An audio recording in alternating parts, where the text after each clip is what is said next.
एक बार एक गांव में झूरी नाम का एक किसान रहता था। उसके दो बैल थे, हीरा और मोती। दोनों ही बैल हट्टे कट्टे व बलशाली थे। झूरी को उन दोनों से बहुत लगाव था। दोनों बैल भी झूरी को बहुत पसंद करते थे। हीरा और मोती का आपस में इतना लगाव था कि यदि कभी एक खाना न खाए तो दूसरा भी घास को मुंह तक नहीं लगाता था।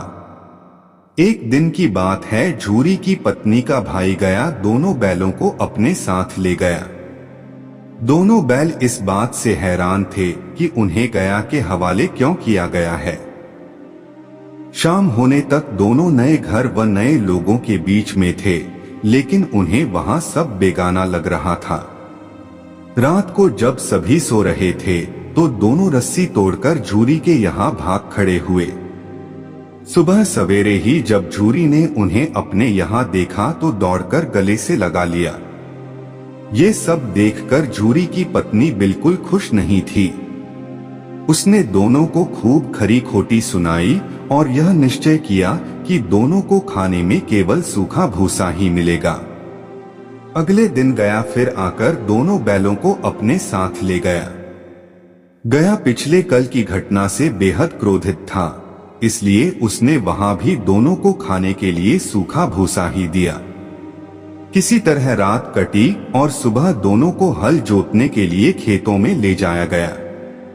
हालांकि दोनों ने जैसे एक कदम भी न उठाने की कसम खा रखी थी। दोनों की खूब पिटाई हुई। रात को खाने में फिर भूसा मिला। दोनों निराश खड़े थे कि तभी वहां एक छोटी सी लड़की आई और दोनों को एक एक रोटी खिलाकर चली गई। एक एक रोटी से दोनों का पेट तो नहीं भरा, लेकिन उनके दिल को सुकून जरूर मिल गया था।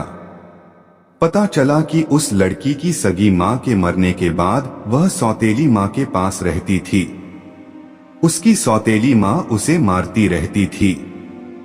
शायद यही वजह थी कि उसे बैलों के लिए अपनापन था। दोनों उस छोटी लड़की के बारे में सोचकर चुपचाप अपना समय बिताने लगे। एक रात दोनों ने सलाह करी कि वे दोनों गले में बंधी रस्सी को चबा चबा कर तोड़ देंगे और वहां से भाग जाएंगे। उसी रात जब वे रस्सी को तोड़ने की कोशिश कर रहे थे तो वही छोटी लड़की वहां आई और उसने दोनों को रस्सी से आजाद कर दिया। दोनों ने छोटी लड़की से विदा ली और दौड़ने लगे। इतने में गया को इसकी खबर लगी और वह अपने आदमियों के साथ उन दोनों के पीछे दौड़ पड़ा। हीरा और मोती इतना तेज भागे कि उन्हें अपने घर का रास्ता भी याद न रहा। वे रास्ता भटक गए थे। दोनों को भागते भागते भूख भी लग पड़ी थी। रास्ते में मटर का एक खेत था। दोनों ने वहां जाकर जमकर मटर खाए। अभी दोनों खेत में चर ही रहे थे कि वहां एक सांड आ धमका। दोनों ने हिम्मत दिखाकर उसे वहां से खदेड़ दिया। इतने में मटर के खेत के सेवक हाथों में डंडा लिए आ पहुंचे। हीरा के पास भागने का मौका था, लेकिन जब उसने देखा कि सेवकों ने मोती को पकड़ लिया है तो वह लौट गया। दोनों बैलों को पकड़कर मवेशी खाने में बंद कर दिया गया। उस मवेशी खाने में बहुत से जानवर कैद थे। वहां कई बकरियां, घोड़े, भैंसे, गधे बंधे थे, लेकिन किसी को भी खाने को कुछ नहीं दिया जाता था। इस वजह से सभी जानवर कमजोरी के कारण जमीन पर बेजान पड़े हुए थे। जब पूरा दिन बीत जाने पर भी खाने को कुछ न मिला तो हीरा के सब्र का बांध टूट गया। उसने बाड़े की कच्ची दीवार पर जोर से अपने सींग गड़ा दिए। इससे मिट्टी का एक टुकड़ा निकल आया। यह देखकर हीरा को हिम्मत मिली और वह दौड़ दौड़कर अपने सींगों से दीवार की मिट्टी गिराने लगा। तभी मवेशी खाने का चौकीदार हाथ में लालटेन लिए जानवरों की हाजिरी लगाने आ पहुंचा। हीरा की करतूत देखकर उसने उसकी डंडे से पिटाई शुरू कर दी और उसे मोटी रस्सी से बांधकर वहां से चला गया। हीरा ने मोती से कहा, आज अगर यह दीवार गिर जाती तो यहाँ बंधे हुए कितने ही जानवर आजाद हो पाते। यदि ये थोड़े दिन और यहाँ रुके तो कमजोरी से इनका मरना निश्चित है। यह सुनकर मोती बोला, अगर ऐसी बात है तो मैं भी जोर लगाता हूँ। ऐसा कहते ही मोती ने दीवार में उसी जगह वार किया और लगभग 2 घंटों की कड़ी मेहनत से दीवार को तोड़कर गिरा दिया। दीवार के गिरते ही घोड़े, भैंसे, बकरियां सब जल्दी से भाग गईं, लेकिन गधे वहीं खड़े रहे। लाख मनाने पर भी गधे अपने डर की वजह से वहीं खड़े रहे। उधर मोती अपने दोस्त हीरा की रस्सी को तोड़ने की पूरी कोशिश करता रहा। अब जब सुबह होने वाली थी तो हीरा ने मोती से कहा, दोस्त, मुझे नहीं लगता कि आज यह रस्सी टूटेगी। तुम यहाँ से भाग जाओ, वरना सबको पता चल जाएगा कि यह सब तुमने ही किया है। मुझे यहीं छोड़कर तुम चले जाओ। यह सुनकर मोती की आंखों में आंसू आ गए। वह हीरा से बोला, मित्र, मैं इतना स्वार्थी नहीं हूं कि मुश्किल के इस समय में तुम्हें छोड़कर चला जाऊं। मैं मरते दम तक तुम्हारे साथ ही रहूंगा। मुझे हर अपराध की सजा स्वीकार है। कम से कम इन जानवरों की जान बचाने का आशीर्वाद तो मिलेगा। इतना कहकर मोती ने गधों को सींग मारकर बाड़े से भगा दिया और स्वयं हीरा के पास आकर सो गया। सुबह होते ही चौकीदार, मुंशी व अन्य सेवकों को जब इसकी भनक लगी तो मोती की खूब मरम्मत हुई और उसे भी मोटी रस्सी से बांध दिया गया। लगभग 1 हफ्ते तक दोनों वहीं बंधे रहे, लेकिन उन्हें खाने को कुछ नसीब नहीं हुआ। उन्हें केवल पानी ही पिलाया जाता। दोनों की हड्डियां निकल आई थीं।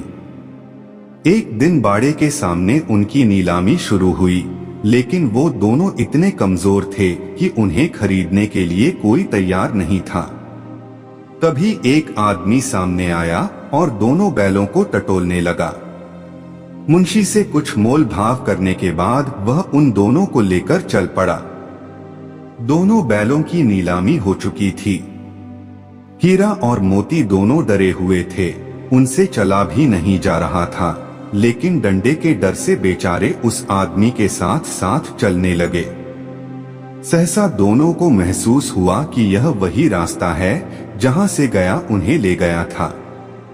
वही खेत, वही रास्ता और वही कुआं तो है जहां पर वे हल जोतने आया करते थे। अब उनकी सारी थकान दूर होने लगी और वह दोनों तेज तेज चलने लगे। जैसे ही उन्हें अपना घर और अपने बांधे जाने के जगह दिखाई दी, दोनों भागकर उस ओर चल दिए।